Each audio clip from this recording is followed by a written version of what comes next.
یاری شێروانەی پێشەنجی خولی نایابی کوردستان لە یەکێک لە یاریەکانی هەفتەی 21 بووە میوانی یانەی هەولێر کەوا 8 ڕۆژە مەشقی نەکردووە پێش یاریەکە یاریزانان بڕیاری بەشداریکردنیان لە یاریەکەدا. شێروانە زوو هەوڵی ئەوەی دەدا بە گۆڵێک لە یاریەکە پێش بکەوێت، لە خاوەن ماڵیش باشتر دەرکەوت، بەڵام ستون ڕێگای نەدا بە گۆڵ بگەن.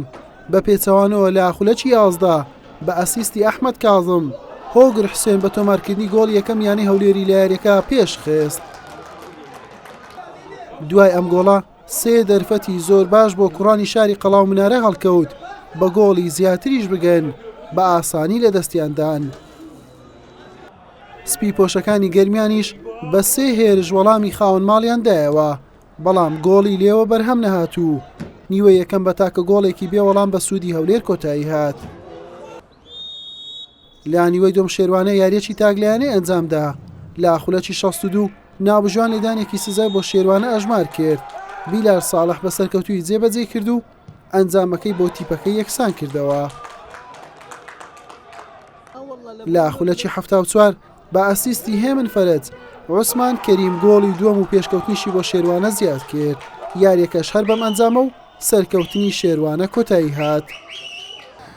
زیاتر ئەمە لە 8 ڕۆژە هیچ مشقێکمان نەکردووە لەبەرەوە یاریزانەکان بە تەمای ینی بڕیاریاندا بۆ هەستڵەن لۆگەمەکەش نین.